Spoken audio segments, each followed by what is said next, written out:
this vote fails, there is nothing barring them from bringing this up again and again, especially as the ethics investigation continues into you. So is there a scenario in which you would step down and resign? Nope. At all? Nope, I already told you that before, Rachel. I've been telling you that for 10 months.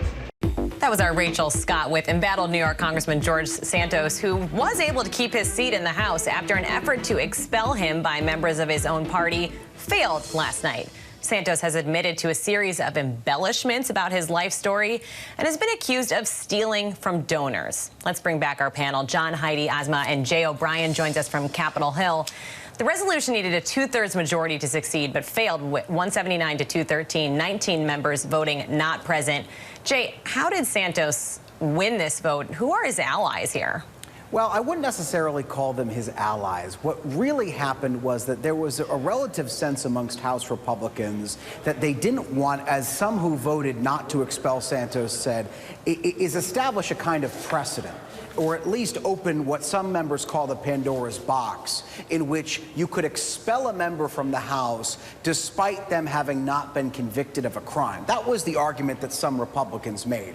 And this is a rare thing, remember, to expel a member of the House of Representatives. The last time it was done was 2002, and it was Jim Trafficking, and he had been convicted of a crime after that he was expelled. And so that was the argument some Santos allies gave. But the next step here is that there's going to be an ethics committee investigation. It's already been ongoing. They're going to release their findings, they say, in mid-November. And then those who went to try to expel Santos, his Republican colleagues, have said they might try to do this all over again. I mean, Heidi, what do you make of those 31 Democrats, though, who did ultimately vote to keep Santos in his seat? Jamie Raskin was right. This is about due process. This is about looking at the law through a lens that's not partisan, that doesn't make judgments of people until they're actually convicted or you get an ethics report.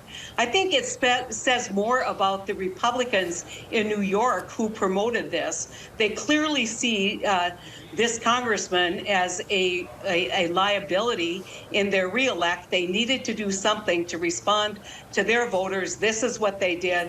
I think it was a long shot to begin with, given it 2/3, but I stand with Jamie Raskin.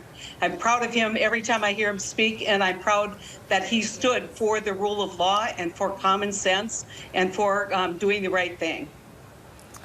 John Kecko, you're a former Republican congressman from New York. Where do you stand on this? Do you also stand with Jamie Raskin like Heidi? Yeah, I agree with both what Jay and Heidi said. Everybody wants him gone, and his 15 minutes of fame or infamy, if you will soon be up. He's not going to get reelected, or the ethics is going to come out and he'll get kicked out, or he's going to get convicted.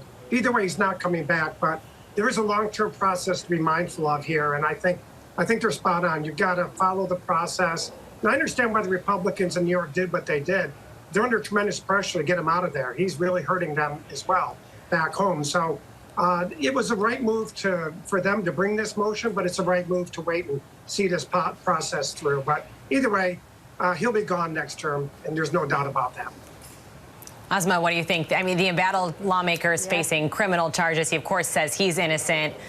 What's he up against here, especially if he is found guilty? Yeah, I mean, I agree that I think he faces a real steep hill when it comes to re-election. You know, Democrats broadly are focused on those 18 congressional districts that are represented by Republicans that were won by President Biden. A handful of those, I would say a good handful of those, are represented by Republican Congress members who wanted George Santos gone. And those are his fellow Congress members from the state of New York. So I agree with everything that's being said, that he's really seen as a liability. And Democrats know they have an advantage, particularly in some of these districts where any chatter about George Santos is a benefit to them, and they are really focused on winning some of those districts back. Yeah, to build off what Asma said, if you don't mind, Elizabeth, I have one thing that I wanted to throw back at Congressman Kecko, who, as a local news reporter back in New York, I covered back in the day. And I guess the question becomes, what does this look like if Republicans try to do this all over again, if there's a Lawler and D'Esposito and et cetera attempt to try to oust Santos a second time? Does that get more or less oxygen in the congressman from New York's view? Kecko, you want to weigh in really quickly?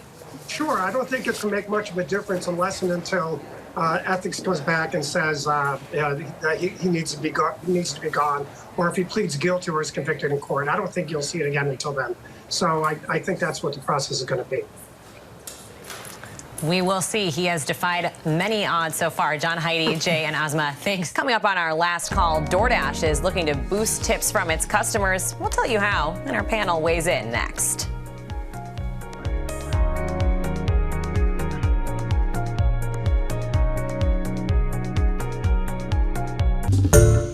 Hi everyone, George Stephanopoulos here. Thanks for checking out the ABC News YouTube channel. If you'd like to get more videos, show highlights, and watch live event coverage, click on the right over here to subscribe to our channel, and don't forget to download the ABC News app for breaking news alerts. Thanks for watching.